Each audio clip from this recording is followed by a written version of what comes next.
Bouge ta charrette, vieux. Bien sûr, y'a rien à la radio. Hey, c'est mercredi, il est 9h02. Eh ben tiens, si c'est 9h02, moi je sais ce que je vais écouter. Tu sais ce que tu vas faire pendant les 45 prochaines minutes ? Eh bien, tu vas te faire couler un café, brancher tes écouteurs, nettoyer ton micro et monter sur scène avec David et toute son équipe pour savoir comment te rendre visible sur Google. On va t'immerger en direct live dans le club SEO francophone le plus cool. Réveille-toi chaque matin avec une équipe de folie. Une question à poser, une info à partager. Alors monte au créneau et prends la parole. Ouais, ben vas-y parce que moi je suis pas encore arrivé. Salut les loulous, bienvenue dans Youpi, c'est l'heure de parler SEO, le podcast quotidien qui décrypte la mécanique derrière Google, YouTube et Amazon. Je suis David Licop et je suis avec Monsieur Peters, Kevin. Salut Kevin. Salut tout le monde, salut. Comment allez-vous ce matin? Je suis en direct de ma voiture avec mes oreillettes, j'espère que vous m'entendez bien. Ouais, on t'entend. T'inquiète. On t'entend bien. Alors apparemment il y a des problèmes techniques sur Clubhouse et sur LinkedIn. Visiblement certains n'arrivent pas à se connecter aux applications. Je ne sais pas pourquoi. On va en parler dans un. Le monde arrive. Mais effectivement je reçois des WhatsApp en disant qu'on n'arrive pas à rentrer dans les rooms ni sur LinkedIn ni sur Clubhouse. Donc je suis désolé pour ce problème technique qui est un peu indépendant de notre volonté. Donc je ne sais pas si ça va fonctionner, mais on va quand même faire cette émission parce qu'elle est enregistrée évidemment. Cette émission est bien entendu disponible en replay via votre application de podcast préférée ou via le site de l'association leSEOpourtous.org. D'ailleurs, sur Clubhouse, vous voyez tout en bas, il y a un petit carré avec une flèche tout en bas en bas de l'écran sur l'application Clubhouse. Lorsque vous appuyez dessus, il est indiqué Share on Clubhouse.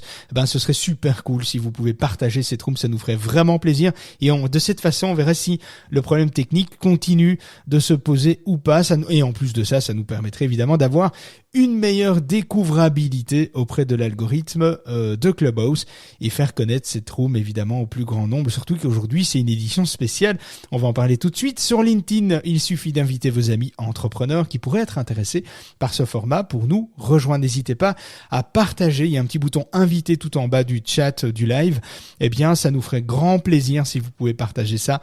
Voilà, ça nous aide aussi. On est là tous les matins à 9h.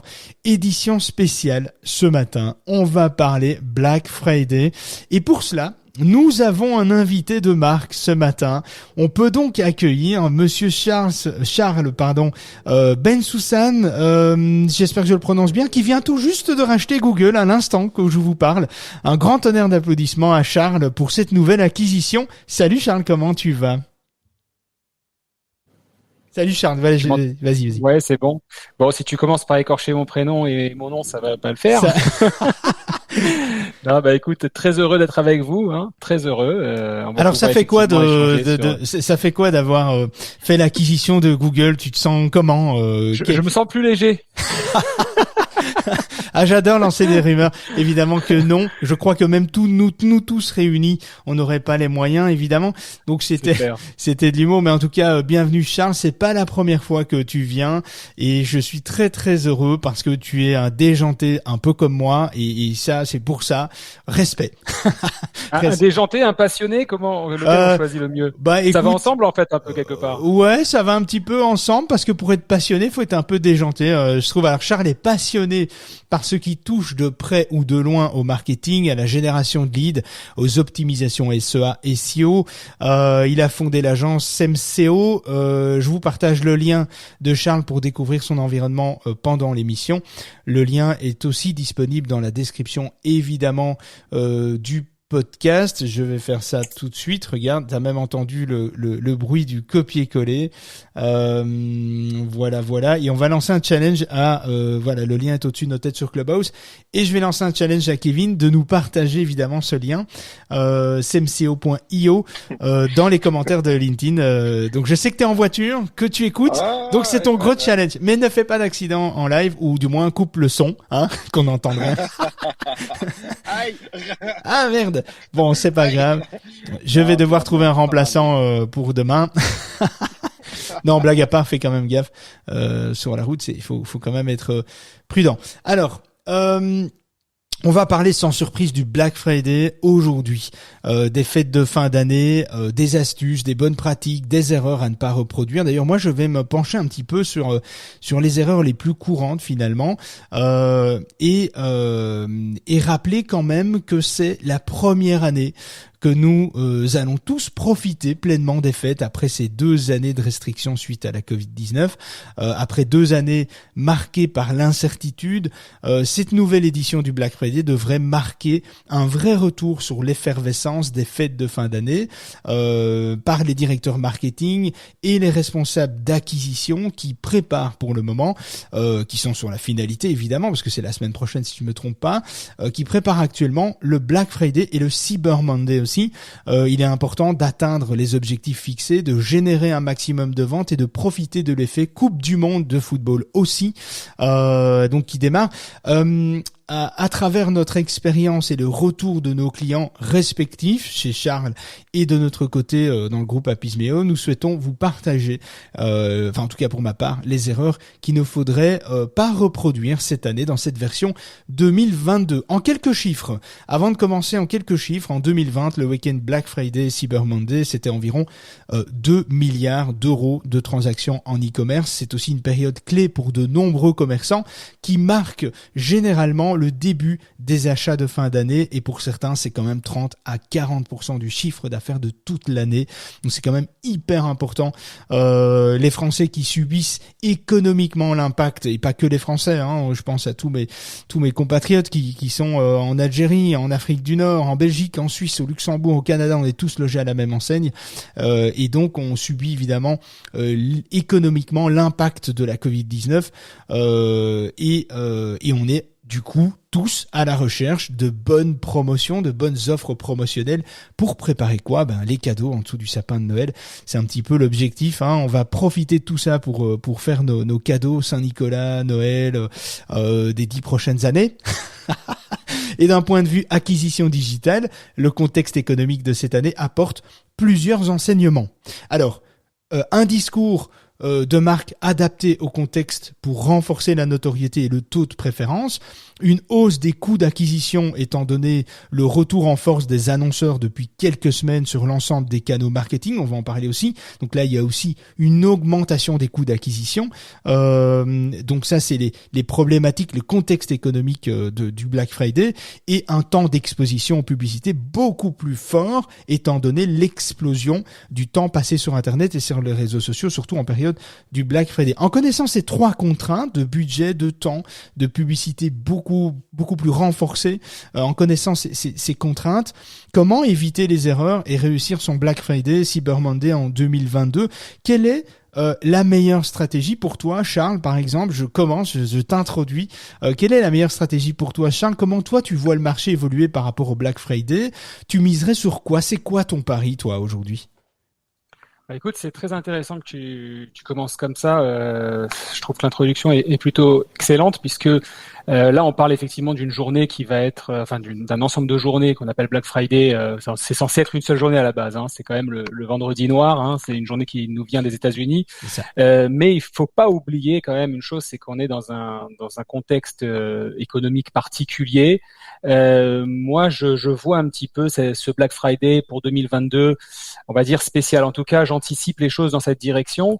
C'est-à-dire que si on regarde un peu au niveau de SEMSEO, nous on est spécialiste e-commerce et génération de leads, on génère des leads pour nos clients, donc tout ce qui va être transformation, performance immédiate, c'est vraiment notre cheval de bataille, c'est sur quoi on s'axe. Donc si tu veux, ça fait un moment qu'on observe un peu les tendances. On a eu un mois d'octobre qui était plutôt bon pour certains de nos clients, excellents.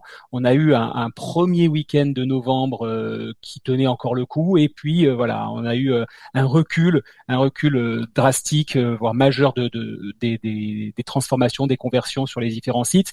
On sait bien que nos clients se préparent au Black Friday, réservent un peu des sous pour les fêtes de fin d'année, parce que on parle de Black Friday, mais pour ceux qui ne l'ont pas préparé, on va dire que c'est un petit peu tard. On est déjà le 16 novembre. Donc, s'ils attendaient ce moment, cet échange entre nous pour faire ce qu'il faut, c'est un petit peu tard. Mais quoi qu'il en soit, par rapport à la tendance, moi, je vois un Black Friday qui va se concentrer sur les derniers instants. C'est-à-dire qu'on est de plus en plus sur une attente de la part des clients sur quelque chose qui est lié à la rareté, c'est-à-dire la rareté de l'offre. On veut vraiment on veut profiter de la meilleure proposition tarifaire, du meilleur service, que ça soit alors les livraisons offertes, on a l'habitude, mais les retours gratuits qu'on voit arriver en masse, c'est-à-dire livraison et retours gratuits, ou des offres du style un acheté un offert qui fait de plus en plus, qui se présente de plus en plus. Moi, je m'attends à ce que ça soit un Black Friday qui soit un petit peu difficile. Hein. Ça ira mieux dans les dernières heures, dans les derniers jours, dans les dernières heures, hein, vers la fin, parce que véritablement, il y a cette notion d'inflation, il y a cette notion de difficulté qui peut arriver. Certains spécialistes parlent d'une année 2023 difficile. Donc, s'il y a des belles offres, c'est ça, c'est économiquement difficile en ce moment. Hein, il faut voilà. Alors, s'il y a des belles offres, justement, on va aller sur ces offres-là. C'est-à-dire que on voit bien que les tendances, c'est de chercher le prix. Il y a beaucoup de clients, de Français qui sont là à attendre la bonne opération. J'ai envie de m'acheter une veste. On sait que par exemple, le prêt-à-porter, c'est le numéro 1 des ventes actuellement. Donc, j'ai envie de m'acheter une chemise, un jean, une veste, n'importe. Je vais attendre.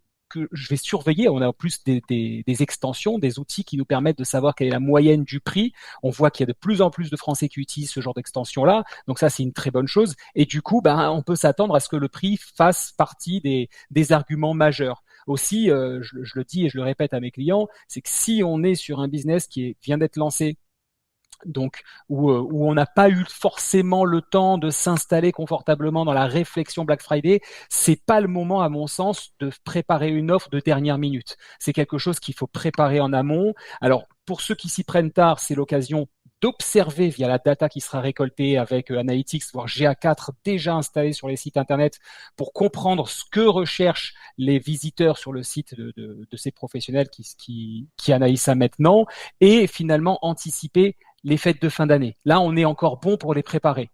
Ou sinon, alors, c'est pas grave, se dire, je prends un maximum d'informations et ça sera mon moment un tout petit peu plus tard. Faut pas oublier que c'est aussi une opportunité, Black Friday, de se faire une réputation, de se construire de nouveaux clients, d'aller acquérir de nouveaux clients, pas forcément de se dire, ça sera le meilleur moment de l'année pour moi. Oui, voilà. Tout à fait. Donc ça, il faut prendre en compte un petit peu toutes ces petites choses. On a tendance, c'est vrai, lorsqu'on regarde sur Internet, on tape se préparer au Black Friday, la majorité des intervenants, voilà, sont là pour dire ça va être une super période et tout. Moi, je préfère avoir un regard un peu différent. C'est vrai que normalement, c'est une période exceptionnelle, mais on est dans un contexte économique difficile. Donc, soyons malins, anticipons les choses différemment, partons du principe qu'il y a une carte à jouer. Si j'ai quelques produits que je peux mettre en avant avec une vraie offre, concentrons-nous dessus. Supposons que j'ai un produit que j'ai pas réussi à écouler, c'est l'occasion de se présenter avec celui-ci pour se débarrasser. Et c'est marrant parce que tu parles de vraie offre et ça me fait penser à un discours. En fait, aujourd'hui, étant donné l'économie, la difficulté économique de tout le monde, hein, de nos portefeuilles respectifs. Clairement, de tout le monde, ouais. Je pense qu'une erreur cette année, ce serait d'adopter un discours 100% promotionnel. C'est-à-dire que l'essence même de l'événement est de faire des promotions, on est d'accord, hein, effectivement. On le voit depuis ce week-end qui existe aux États-Unis puis en France. Hein, tout objectif est d'offrir finalement un moment très fort sur une très courte période pour susciter une envie très forte des consommateurs de passer à l'acte d'achat. Cependant, je pense qu'aujourd'hui, la période actuelle invite à la prudence face à des consommateurs en manque de confiance, en manque de budget, qui doutent sur l'acte d'achat et qui doutent encore plus aujourd'hui avec l'acte d'achat sur ces bases des 2 dernières années. Et le meilleur moyen de convaincre et de rassurer et de s'appuyer sur sa marque, ses valeurs, avoir un discours qui est adapté, avoir, comme tu dis, une offre cohérente, une offre très juste. Nous l'avons déjà évoqué plusieurs fois, les marques sont devenues très schizophrènes face à des consommateurs en recherche de promotion en permanence. On le voit, hein, prenons l'exemple de Udemy, par exemple, une plateforme de formation. Cette plateforme de formation, si elle fait pas des promos, il y a personne qui achète. Et donc, elle est dans une démarche à l'américaine de promotion systématique de 80-90% de ristournes sur des formations, etc. Ce qui suscite évidemment une forte consommation à des moments très courts. Mais je pense que face à des consommateurs en recherche de promotion, il faut faire attention par rapport à ça, mais aussi d'autres consommateurs qui voudront une consommation plus raisonnée et réfléchie. Et je pense que cette année, on va être dans une... Alors je me trompe peut-être, hein, ce n'est que finalement une vision que moi j'ai, mais je pense qu'aujourd'hui, les consommateurs seront plus raisonnés, beaucoup plus réfléchis et beaucoup plus attentifs à une offre cohérente, à une offre qui leur parle concrètement. Et pour ça, je pense qu'il va falloir un discours beaucoup plus adapté, des valeurs, des marques à faire valoir, plus que du 100% promotionnel, sans se poser trop de questions. Une nouvelle fois, une partie des Français attendront donc des promotions importantes. C'est évident, on attend tout ça, hein, des promotions qui sont importantes pour préparer leur achat de Noël, en grande partie évidemment. Un discours de marque engagé, des valeurs de responsabilité, d'engagement social, environnemental, etc. Je pense que c'est là-dessus que les marques doivent miser, tout en offrant évidemment une offre promotionnelle très très alléchante.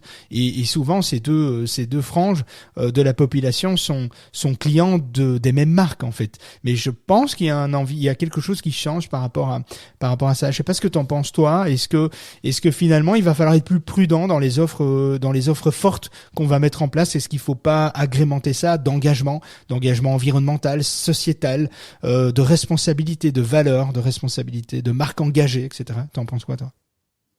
Disons que, non, évidemment, je suis assez d'accord sur ce que tu dis. Sur le côté réfléchi, c'est indéniable. On le voit déjà dans les recherches. On a des booms de recherches sur Google qui sont enregistrés avec des transformations qui sont différentes. Donc, se concentrer sur l'analyse de ce qui se passe pour pouvoir finalement réfléchir à une offre bien plus adaptée à mon audience, hein, finalement à mes visiteurs, ne pas essayer de toucher tout le monde d'un coup, mais de se rapprocher finalement des attentes de ma cible.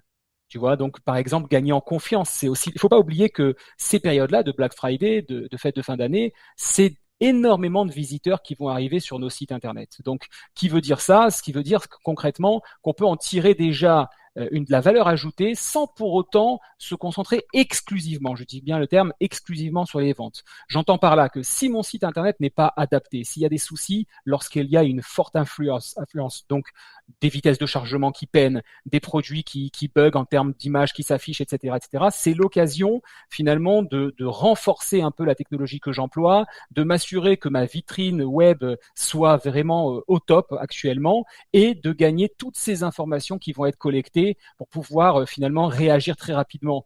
C'est aussi l'occasion de gagner en termes de données type email pour pouvoir travailler l'après Black Friday et préparer les fêtes de fin d'année. Moi, je vois souvent le Black Friday comme une période idéale, évidemment, pour vendre de manière immédiate, mais aussi pour rebondir et finaliser dans un deuxième temps.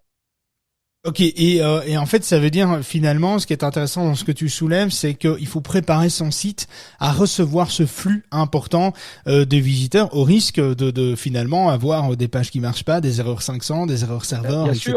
Et de passer à côté, quoi. Qui me viennent tout de suite à l'esprit, c'est la partie mobile. Malgré qu'on le répète, toi et moi, je sais que je t'écoute de temps en temps, donc je sais que tu le répètes, la partie mobile est tellement importante et on voit encore beaucoup de sites qui sont à la traîne au niveau de leur version mobile. Pour autant, lorsqu'ils vont sur leur outil d'analyse, ils voient bien que, je sais pas, 60-70% de leur trafic vient du mobile et on se rend compte qu'il y a encore ce point faible, il faut vraiment le travailler. Et puis une deuxième chose qui me vient en tête, c'est finalement les avis clients. C'est quelque chose qui est de plus en plus regardé, c'est-à-dire que on avait, toi et moi qui sommes dans le métier depuis très longtemps, on peut voir effectivement qu'on avait une recherche qui se faisait à travers le mot-clé principalement, où le mot-clé était tapé, le site était trouvé et on transformait ça il y a encore 5-7 ans. Aujourd'hui, c'est plus le cas. On voit qu'on a un passage par le mot-clé, puis on va aller avoir une tendance à aller se renseigner. Ça peut aller via les avis clients, regarder ce qui se passe, quel est le témoignage des clients là-dessus. Ça peut être aller aussi voir quelle est l'activité sur les réseaux sociaux, un site internet qui n'a pas de page Facebook ou qui n'a pas de page LinkedIn parce que il s'intéresse aux professionnels ou autres, ça va être handicapant pour lui. Ou si la quantité d'informations d'actualité est à la traîne sur les réseaux, ça aussi ça va être handicapant. Donc les avis clients qui viennent témoigner que le professionnel est sérieux, que les livraisons se font rapidement, que le service client est adapté, c'est l'occasion de se dire, tiens, je vais aller renforcer rapidement ça, relancer quelques clients pour qu'ils laissent un avis, ou bien s'ils sont activés, les retrouver dans mes annonces payantes, dans mes réseaux sociaux, etc., à travers tous mes leviers pour témoigner et gagner cette confiance auprès de nouveaux clients qui vont arriver. Donc, ne pas laisser le site à la traîne, que ça soit la vitesse de chargement sur ordinateur, la vitesse de chargement sur mobile, les pages adaptées sur mobile, pas des photos qui soient coupées, pas des slides sur la page d'accueil, 7, 8, 9, que j'ai pu voir hier, encore 9 slides sur la page d'accueil, alors que sur mobile, personne ne les regarde. Plutôt réfléchir à tout ça pour que finalement, l'expérience soit réussie. Parce que, à défaut de réussir son Black Friday en termes de chiffre d'affaires, si je le réussis en termes d'expérience client, j'ai aussi gagné quelque chose de très fort. Ok, et il y a une question qui revient souvent justement dans cette période forte du Black Friday.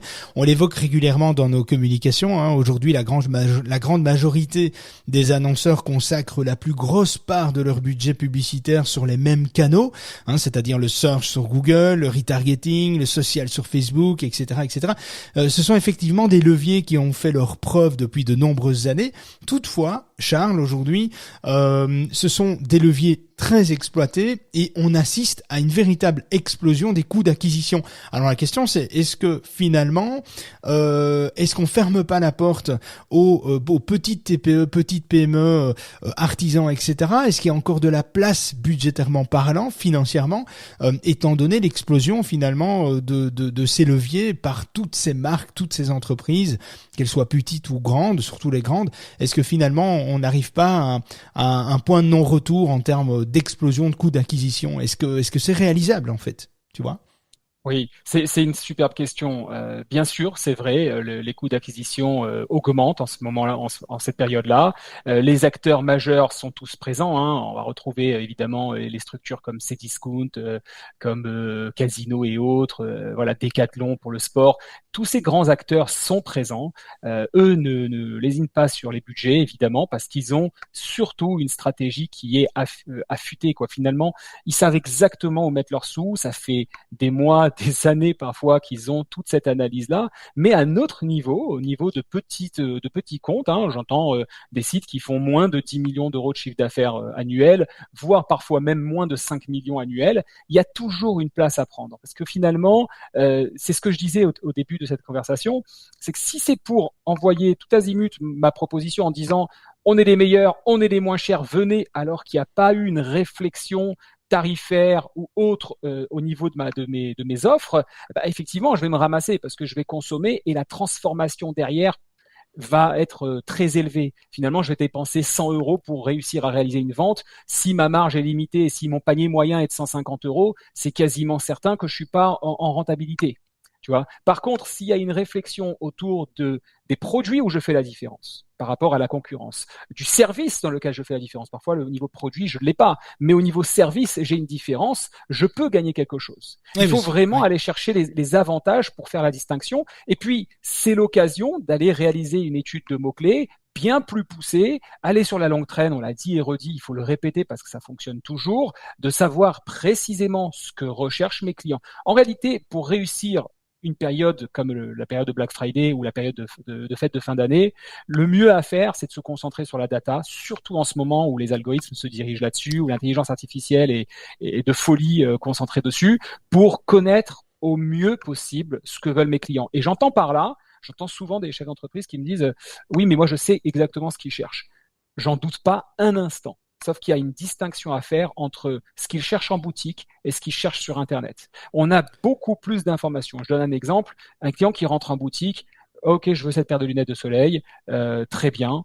Bon, le client va donner l'information qu'il a. Il est dans une boutique monoproduit, enfin monomarque, je veux dire, etc. Il est concentré.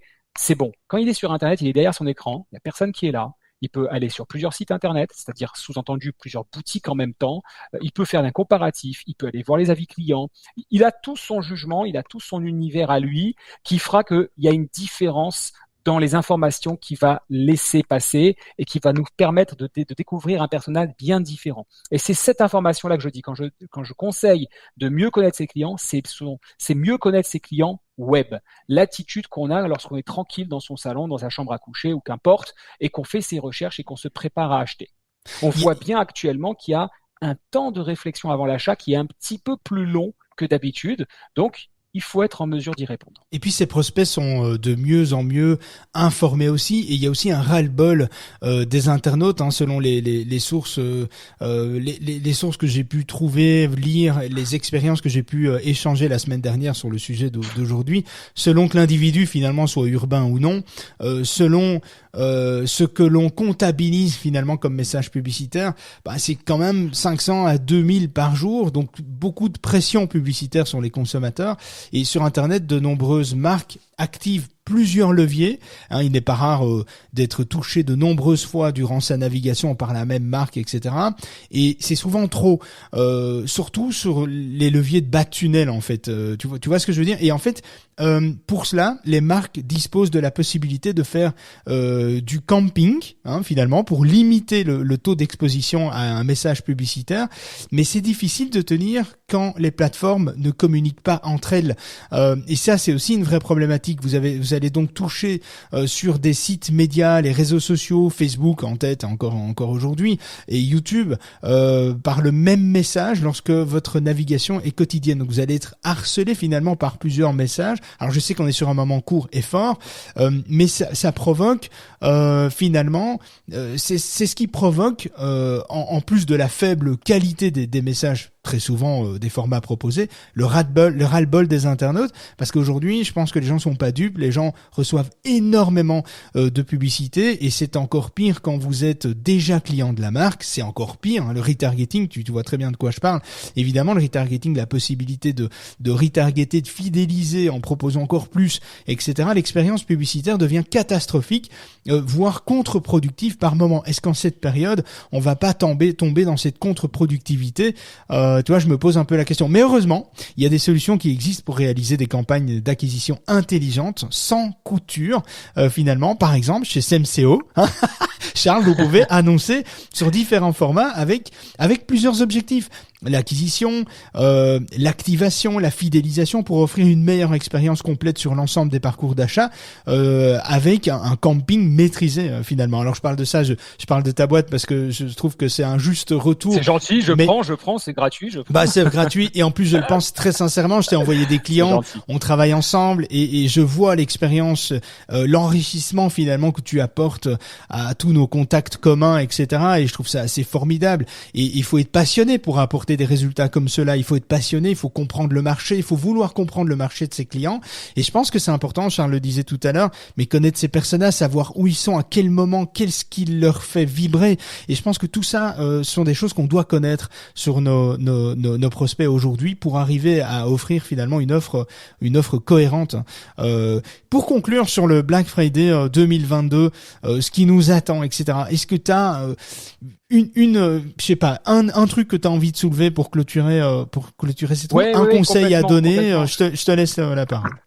Oui, mais écoute, moi je pars du principe que ces périodes-là, on est toujours très excités. On se dit voilà, c'est un peu comme la période qu'on va passer bientôt, fin d'année. On les bonnes résolutions, on veut se mettre au sport, on veut maigrir. C'est à peu près pareil, c'est-à-dire qu'on va se dire il faut absolument que je fasse du chiffre et tout, mais c'est l'opportunité, c'est l'occasion de poser les choses, parce que on se rend bien compte chez SEMSEO que les entreprises qui fonctionnent bien sont derrière il y a des hommes et des femmes qui sont complètement investis, qui sont réactifs tout au long de l'année.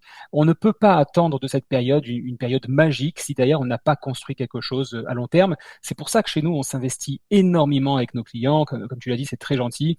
Mais c'est vrai que parfois c'est même à perte, mais on investit sur le long terme.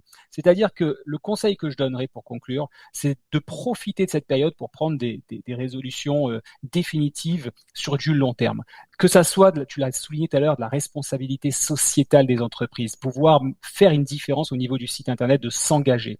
Que ça soit de construire un scénario finalement long terme de ce que l'entreprise veut véhiculer, que ça soit à travers des vidéos courtes qui seront postées sur YouTube, Snapchat, Instagram, TikTok, etc. Que ça soit aussi le fait d'envisager d'inbound marketing, d'améliorer son SEO, c'est tellement important, pour ensuite finalement marier tout ça à des campagnes payantes, donc publicitaires, réalistes et concrètes.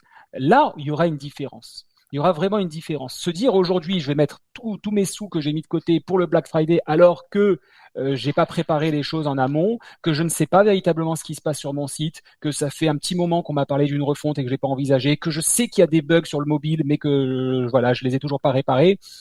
C'est pas la chose à faire. Il faut vraiment se dire des opportunités, il y en a toujours, et c'est en corrigeant ce genre d'erreurs qu'on peut véritablement anticiper que ça soit une Saint-Valentin, que ce soit les fêtes de fin d'année qui arrivent là bientôt, de manière beaucoup plus optimiste et plus réaliste. Merci pour ta conclusion, Charles. Moi, pour conclure aussi, la période reste particulièrement particulière, avec un contexte sanitaire incertain et économiquement complexe, mais malheureusement déjà connu.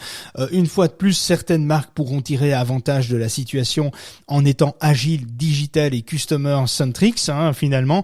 Pour d'autres, ce sera plus compliqué, mais il y a des raisons d'y croire. Les Français voudront préparer leur fête de fin d'année cette année, et l'e-commerce devrait connaître des transactions records, j'en suis persuadé. On en parlera après le Black Friday. Adapter sa première touche avec vos futurs clients lors de ce Black Friday sera capital pour moi. Il est encore temps d'adapter votre stratégie d'acquisition digitale en évitant les erreurs qu'on vous a mentionnées durant ce podcast. Tout ça, c'est entre vos mains, les loulous. À vous de jouer. N'hésitez pas à contacter Charles. On se retrouve tout de suite. Bougez pas. Si tu viens d'arriver dans le room, sache qu'on parle de toutes les techniques qui impactent ton référencement sur Google, YouTube et Amazon. Astuces, stratégies, actualités et retours d'expérience. Alors si toi aussi tu as des questions, monte on stage et viens poser ta question. Et n'oublie pas non plus de nous rejoindre dans notre club privé via le site de l'association le SEOpourtous.org, un site web autour de cette émission pour accéder au résumé des rooms, des partages d'astuces, d'outils indispensables pour ton SEO. Et télécharge également et gratuitement l'application du club sur ton PC, ton Mac ou ton smartphone. Et ne rate plus jamais les lives et webinaires privés qui sont là rien que pour toi. Comment nous rejoindre ? Regarde la bio de David. Oui, tu comprendras vite. Allez, viens, monte avec nous on stage. Alors n'hésitez pas à nous retrouver sur TikTok, Insta, Facebook, YouTube, LinkedIn, Clubhouse. On est là tous les matins de la semaine de 9h à de 9h à 18h. Non, ça c'est les heures de bureau. ça va pas le faire. Je vais pas pouvoir te suivre là. Non, mais merci encore Charles pour avoir joué le jeu aujourd'hui. Il y a Frédéric qui est monté sur Clubhouse, je crois qu'il voudrait dire quelque chose. Salut David, salut Charles. Salut. Écoute, merci encore pour tout ça. Bon, moi je voudrais juste poser une question. Charles, on s'est eu hier au téléphone. David, ça fait un moment. Je voudrais savoir, Charles, vous dites à un moment, on parle des boîtes qui font 5 millions, 10 millions de chiffre d'affaires, etc. Bon, vous avez parlé un peu de grosses boîtes. Bon, est-ce que aujourd'hui le SEA, c'est-à-dire l'ADS, est pas un peu réservé aux riches? C'est-à-dire que les coûts d'acquisition, les coûts des enchères sont de plus en plus chers. Là, c'est ce qu'on vit en ce moment. Alors, d'abord, je félicite Charles parce que moi, après avoir écouté une émission sur le club, sur le SEO pour tous, j'ai contacté Charles et ce que j'ai aimé par rapport, j'ai déjà eu des agences un peu différentes. Ce que j'ai aimé, Charles, c'est qu'ils allient un peu le côté IA, intelligence artificielle, avec surtout l'intelligence humaine. On a vraiment une vraie personne qui s'occupe de nous comme si c'était leur boîte et vraiment je rends hommage à Charles et Charles doit savoir de quoi je parle. Voilà. Oui, surtout que je vous ai pas reconnu au début. Il dit Frédéric qui montait, j'ai pas compris. Mais maintenant, je vois qui c'est qui parle. C'est très gentil. Pour ceux qui nous écoutent, effectivement, on est connecté à Clubhouse et LinkedIn en même temps. Parce que moi, je suis connecté sur LinkedIn. Donc et donc ceux qui parlent sur Clubhouse, on les voit pas quand on est dans LinkedIn, mais c'est pas grave. On entend, c'est le principal. Je vous écoute, Frédéric, avec plaisir. Je reprends le fil de ma question, savoir si donc un peu la pub aujourd'hui payante et pas réservé aux riches, sachant que moi, quand j'ai commencé à bosser dans le SEO, à l'époque, le SEO qui est forcément gratuit, David, tu sais, tu le confirmes, avant, on avait les bandeaux, on avait 3 annonces en haut, 3 annonces en bas, le côté, etc. Aujourd'hui, on a l'impression que la volonté de Google, c'est vraiment de noyer les annonces avec les résultats SEO. Donc, il y a juste maintenant marqué annonce en tout petit. Et quand je vois ma boîte qui aujourd'hui, avec Charles, on essaye de trouver des solutions, quand on est obligé de quitter des mots-clés moi je suis dans l'imprimerie, je quitte des mots-clés comme flyer ou carte de visite qui sont vraiment les produits principaux parce que les coûts d'acquisition sont tellement énormes avec en face, évidemment, dans l'imprimerie, des Vistaprint, etc. Mais je suis pas plus concurrencé qu'une agence immobilière qui va lutter avec Orpi ou que Century 21 ou que Cdiscount qui va peut-être lutter encore une fois avec Amazon ou la Fnac ou le petit revendeur du coin qui fait de l'électronique. Comment faire aujourd'hui? Et Charles, vous avez dit à un moment, il y a toujours la place pour tout le monde. Est-ce que comment ça va se passer pour ceux qui font 500 000 ou 1 million de chiffre d'affaires et qui peuvent mettre 2 000 euros par mois, quoi?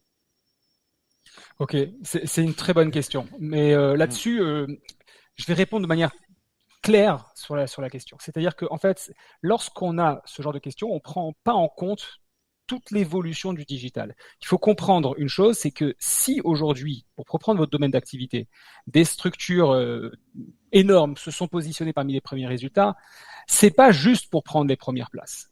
C'est parce que réellement, c'est rentable. Ce qu'elles ont fait en arrivant, au même titre que Amazon à une certaine période, c'est de construire leur notoriété.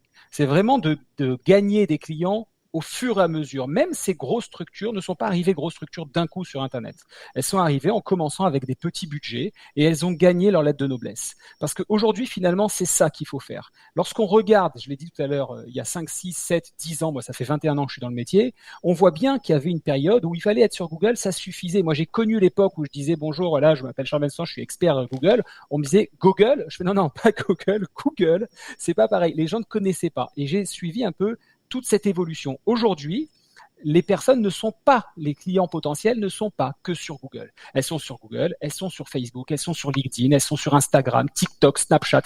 Elles sont un petit peu partout et elles veulent finalement faire confiance. Je pense à un client qui me disait, je passe énormément de temps à répondre aux messages sur Facebook Messenger parce que l'offre que j'ai faite, les clients n'y croient pas. Ils pensent que c'est une embrouille, qu'il y a une arnaque derrière, etc. Et donc, ils rassurent. Il y a ce côté-là. À partir du moment où on prend le temps pour sa structure de construire une image, de gagner la confiance de ses clients, on aura à un moment donné la possibilité d'aller chercher ces gros mots-clés qui ont effectivement un CPC, un coût par clic, voire un coût d'acquisition plus élevé, parce que à ce moment-là, ça sera rentable. Personne ne va se positionner sur Google en top position sur des mots-clés à fort trafic et donc très cher si derrière, c'est pas rentable. Il y a évidemment des exceptions, parce que ces sociétés-là ont besoin de garder leur notoriété. Mais je pense par exemple à un de mes clients, il est plus client aujourd'hui, je ne sais même pas s'il existe encore, c'était il y a plus de 15 ans, il était serrurier sur Lyon, et il me disait qu'il dépensait plus d'1 million d'euros l'année pour avoir la dernière de couverture, vous savez, quand on retourne le potin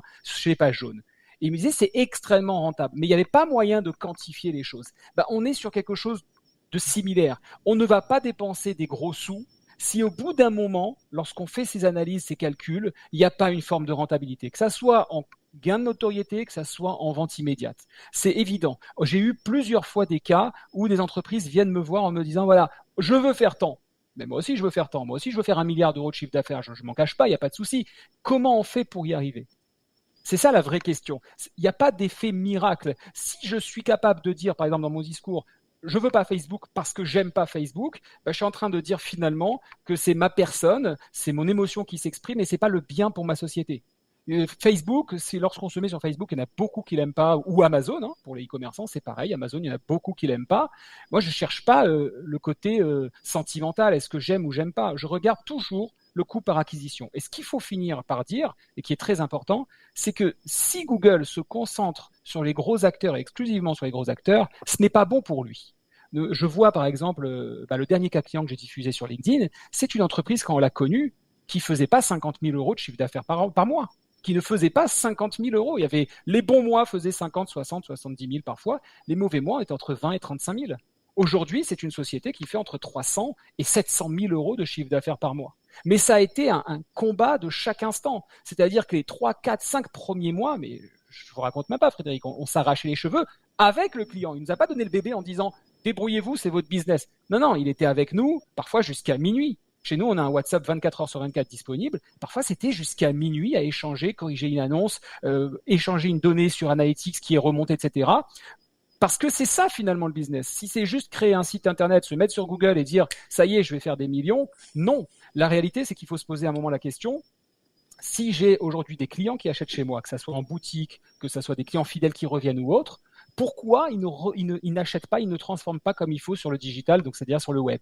Est-ce qu'en lançant des emails marketing qu'on accompagne aujourd'hui, d'accord, est-ce que ça fonctionne mieux? Et si oui, je dois comprendre pourquoi à tel moment le client va, le prospect va transformer en client, ou bien que le client va revenir acheter, et pourquoi je n'y arrive pas mieux en direct, c'est-à-dire à froid, juste en mettant une publicité. Lorsque j'ai identifié cette problématique, il n'y a aucune raison que ça ne progresse pas en termes de transformation.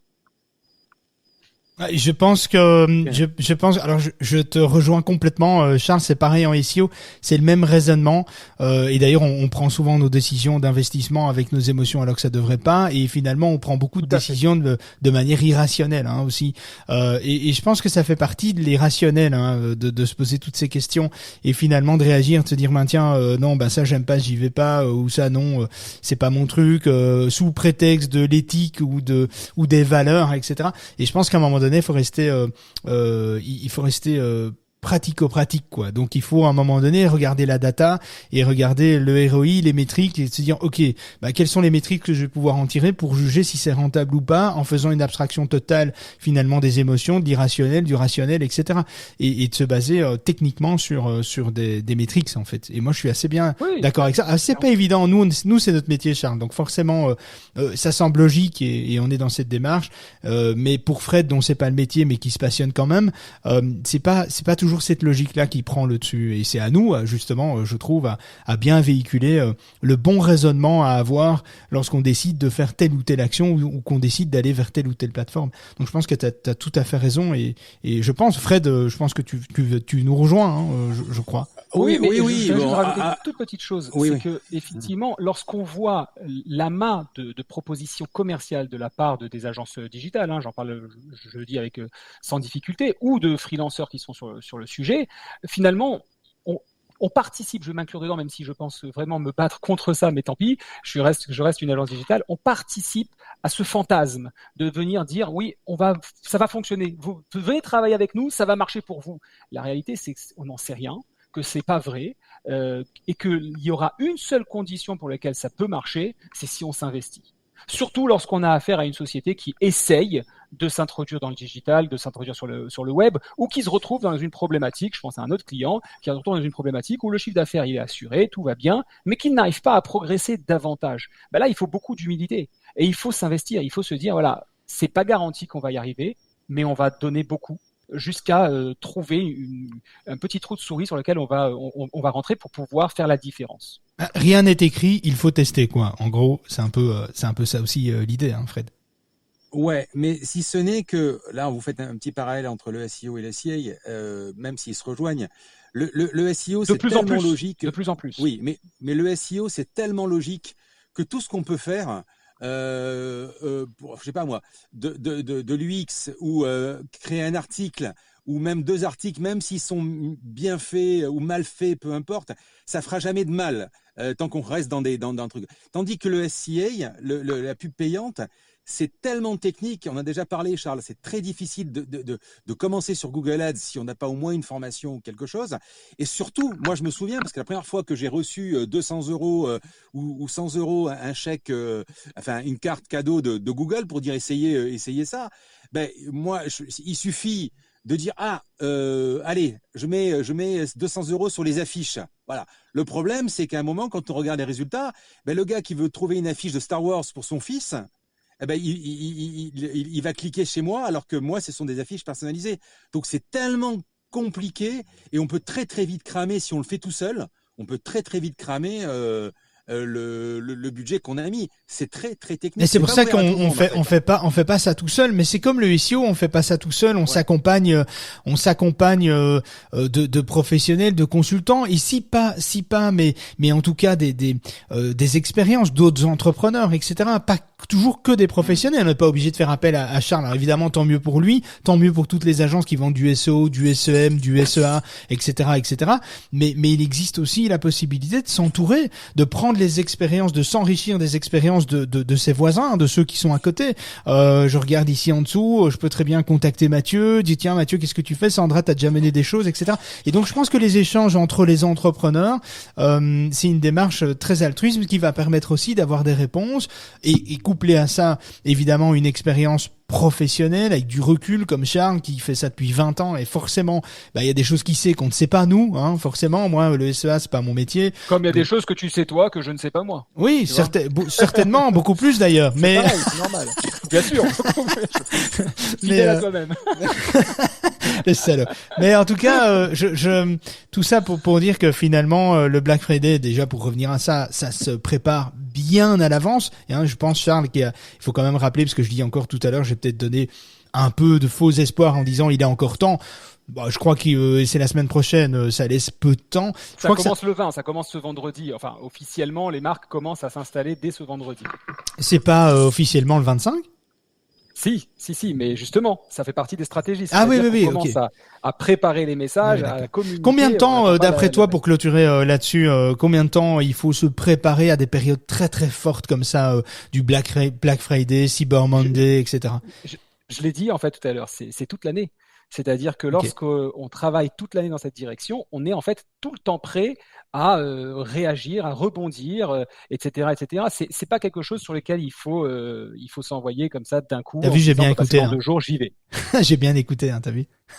Ouais. Bon élève. Non, mais par contre, pour finir, oui, vas-y. Un projet, c'est une réussite pour conclure. 2 minutes. Ouais.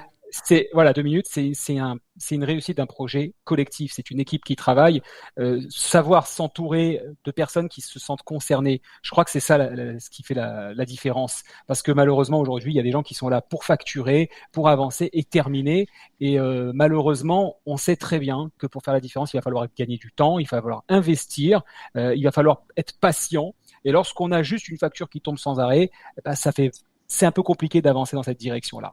Voilà. Donc évidemment le business est difficile, surtout en ce moment. C'est pas toujours simple, mais il y a de vraies opportunités lorsqu'on travaille sur la confiance. Et pour reprendre l'exemple, la pancarte Star Wars ou autre, si derrière on a regardé, on sait qu'on fait la différence sur cette pancarte-là, il n'y a pas de raison de ne pas la transformer. Si par contre on a fait une petite étude de concurrence, j'ai mis une vidéo sur la chaîne de YouTube de SMCO où on peut maintenant observer la concurrence via les annonces ads. C'est super intéressant. En 2 clics, on peut voir les annonces de nos concurrents. Ça nous inspire, ça nous apprend. Évidemment, c'est pas fait pour faire un copier-coller. Évidemment que non. Vous tapez SMCO sur YouTube, vous verrez la petite vidéo. On partagera le lien dans la description du podcast aussi. Donc voilà. Oui, avec plaisir. Mais quoi qu'il en soit, si on a pris le temps d'analyser, on est censé venir présenter un produit ou un service à un moment T à une clientèle qui est intéressante. Mais si je fais une affiche qui vaut chez moi 25 €, que mon concurrent direct, qui en plus a les reins solides au niveau finance, la propose à 19,90 et que j'ai rien de plus que lui, c'est pas sur Google que je vais y arriver. Clairement. Je vais pas y arriver comme ça. Ou bien alors, il va falloir que je me casse un peu la tête, quoi. Parce qu'il va falloir soit construire un message différent, la proximité, le côté humain qui est derrière, la fabrication française parfois, etc. Il va falloir que je cherche quelque chose. Il n'y a pas de raison. Un client potentiel va choisir la sécurité. Moi, j'achète par exemple beaucoup sur Amazon. Est-ce que ça veut dire que j'achète exclusivement sur Amazon ? Bien sûr que non. Pourquoi j'achète souvent sur Amazon ? Parce que j'ai cette vitesse de livraison, ce retour gratuit jusqu'à 30 jours, la garantie que s'il y a un problème, Amazon me rembourse sans réfléchir. Je suis tellement bon client avec leur abonnement premium à 50 balles par an que quand je dis je le veux pas, ils attendent même pas que je renvoie pour me rembourser. Je dois renvoyer évidemment, si j'ai pas renvoyé, au bout d'un moment ils reprennent les sous. Mais voilà, c'est ce genre de petites choses. Pour autant, je suis pas exclusif à commander sur Amazon. Et ce profil que j'ai, on le retrouve énormément sur Google. On en parlait, Frédéric, la dernière fois que je suis venu sur Paris, j'avais besoin de carte de visite et je l'ai pas acheté chez Viva Street. Pas chez Viva Street, Viva Print. Je les ai achetés chez un imprimeur parce que j'avais besoin que sous 24 heures, ça soit là. Et j'ai cherché quelqu'un qui était sur Paris. On en a parlé il y a quelques mois ensemble.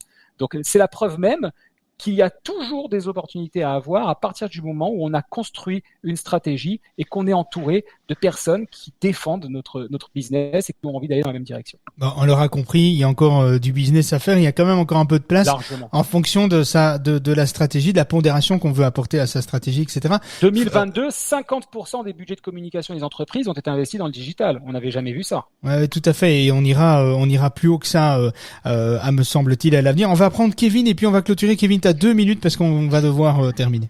Ouais, en fait, la question que j'avais, c'est, on a parlé un peu des personas et tout ça, et est-ce que les gens qui achètent pendant les périodes du Black Friday sont les mêmes personnes qui achètent tout au long de l'année? Parce que peut-être pour les auditeurs, après c'est une vraie question que je me pose, mais pour ceux qui nous écoutent, c'est peut-être intéressant de savoir si la préparation qu'ils doivent faire tout au long de l'année va cibler les mêmes personnes qui vont acheter que celles qu'ils achètent tout au long de l'année. C'était ma question de savoir si effectivement les gens sont, ou si vous avez des études là-dessus, ou si vous avez relevé des choses, si pendant le Black Friday, ce sont le même type de clients qui achètent que tout au long de l'année sur des sites d'e-commerce ou autres. Alors oui et oui. Oui, et ouais, j'allais dire la même chose. Oui et oui, mais vas-y Charles, vas-y. Non, mais vas-y David. Non, je donnerai une anecdote après, vas-y. D'accord. Pour faire très simple, évidemment, là, ça m'oblige à faire une sorte de calcul très généraliste de tous les différents business. Mais de manière générale, on observe une tendance qui est la suivante. Les clients fidèles reviennent et se préparent pour le Black Friday. C'est-à-dire en se disant, il y a il y a ce costume que je voulais, il y a cette montre que je voulais, ce système USB ou autre petite technologie que je voulais acheter. J'espère que pendant le Black Friday, je vais profiter d'une bonne offre. D'accord? Donc, il y a cette typologie de clients. Mais on a aussi une autre typologie de clients qui sont des clients fidèles d'autres sites internet et qui profitent de cette période-là pour voir ce qui se fait et de profiter d'une meilleure offre. Je le disais, j'ai pas les noms en tête, mais j'ai vu dernièrement sur TikTok justement un influenceur qui mettait 4 ou 5 extensions qui permet en quelques clics de savoir, vous allez sur Amazon, vous choisissez un produit ou c'est discount, qu'importe, vous choisissez un produit et il vous donne la moyenne des prix qui se sont mis sur l'année entière, c'est-à-dire vraiment une moyenne. Un produit, je sais pas moi, je vais dire 200 €, vous pouvez voir qu'en réalité, il est plutôt à 170 €. Ça veut dire quoi? Ça veut dire que ça donne une tendance à l'internaute qui est énorme. Si pendant le Black Friday, il est à 150 €, il sait qu'il est en train de faire une affaire, il va pas hésiter. Si par contre, il le voit à 175, il se dira que tiens, c'est un petit peu exagéré, c'est pas la super offre, c'est pas ce que j'attends, et donc je ne transformerai pas. Encore une fois, d'où l'importance d'avoir des datas qui remontent, de configurer ce GA4. Vous savez, je sais pas si vous savez, mais Google Analytics est voué à disparaître pour juillet 2023. On n'a pas toutes les informations, on ne sait pas ce qu'on va garder de Analytics classique, Universal Analytics qu'on appelle. On sait que ça va passer sur GA4. Est-ce qu'on va avoir une remontée des données passées ou pas? Il y a une urgence à configurer GA4 aujourd'hui. Il faut le faire, sinon on va se retrouver avec des historiques certainement à zéro. Et ces informations sont capitales pour pouvoir présenter une offre sérieuse, comprendre qui est sa clientèle et répondre à son besoin. Oh finalement, j'ai rien à ajouter. Il est parfait, le charme quand même. Donc voilà. Donc je vais revenir, David. Tu peux m'appeler toutes les semaines avec ce genre de. Écoute, pourquoi pas. Après c'est sympa. Invite-moi. Je t'invite. Mais bon, après il y a un ticket d'entrée. Aujourd'hui c'est gratuit, mais. C'est Black Friday, donc c'est gratuit, quoi. Mais c'est Black Friday, voilà, exactement. Mais je te jure que tu as très bien conclu. C'est Black Friday, c'est gratuit. Évidemment, par exemple, les sites internet qui sont tout le temps en solde, c'est un peu plus difficile pour eux de faire la différence au Black Friday parce qu'il va falloir convaincre que ces réductions-là sont plus intéressantes. C'est ça. Et quand tu as déjà des sites qui misent sur des grosses promos à l'américaine, parce que c'est vraiment une politique agressive qui vient principalement de ce continent-là. Moi, je pense à Udemy, c'est le site qui, pour moi, Udemy, les sites chinois évidemment, mais là je parle pas. Parlons pas des sites des Chinois aujourd'hui, mais sinon. T'as raison, ils sont en train de racheter la planète. Exactement. Donc on n'a pas besoin, mais des Udemy, ce genre de trucs, effectivement, j'en reviens à ça parce que c'est des offres très très agressives toute l'année. Et donc là, je me demande comment ils vont sortir comment ils vont sortir du lot aujourd'hui en Black Friday face à leurs concurrents qui n'appliquent pas cette agressivité de prix de 90% toutes les 2 semaines.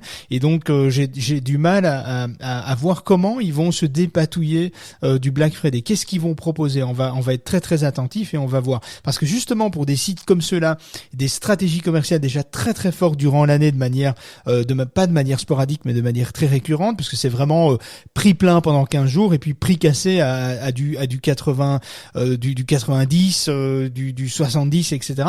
Et donc c'est énorme déjà. Donc qu'est-ce qu'ils vont faire de plus en Black Friday? Je serais bien curieux de voir comment ça va se passer. Bon, j'allais te poser une question mais je vais pas la poser, sinon on est reparti dans un autre débat, Charles, mais on en rediscutera de toute façon. Et puis écoute, bien entendu, on te réinvitera. Donc merci à toi, Charles, d'être venu, d'avoir joué le jeu. On avait dit 30 minutes, on est quasi sur 1 heure. Désolé d'avoir bousculé ton planning. Comme d'habitude. Exact, comme d'habitude. Ce podcast est évidemment enregistré, donc c'est génial, on va pouvoir écouter ça. Merci Fred, Kevin, pour le coup de main. Merci Frédéric, merci d'être passé. Merci, à bientôt. Merci à vous, merci d'avoir brisé mes rêves. Ouais. Merci à vous deux. Non, justement, que de l'espoir et du travail. Que de l'espoir et du travail. Et du travail, retenez bien ça, parce qu'on n'a pas rien sans rien aujourd'hui. Hein, on n'est pas dans le Bitcoin. Et encore ceux qui sont dans le Bitcoin, ils ont perdu beaucoup de pognon ces derniers temps. Mais finalement, si ce format d'émission... Ou l'inverse, c'est une occasion. Voilà, ou ça devient une opportunité. Ou ça devient une opportunité. Exactement. Alors si ce format d'émission vous a plu, n'hésitez pas à nous soumettre vos idées de sujets. Si vous avez envie qu'on traite le matin quelque chose en particulier, une problématique en particulier, eh bien taguez-nous, les contributeurs, Kevin, moi, même la page de l'association Le SEO pour tous sur les réseaux sociaux. On sera ravis de pouvoir vous reposter et vous répondre. Et bien voilà les amis, merci à vous tous d'avoir joué les jeux, merci de nous avoir écoutés. On vous embrasse bien tous et on vous dit à demain 9h02 et encore merci d'être passé, Charles, au plaisir. On partagera toutes les informations de CMCO en description de ce podcast.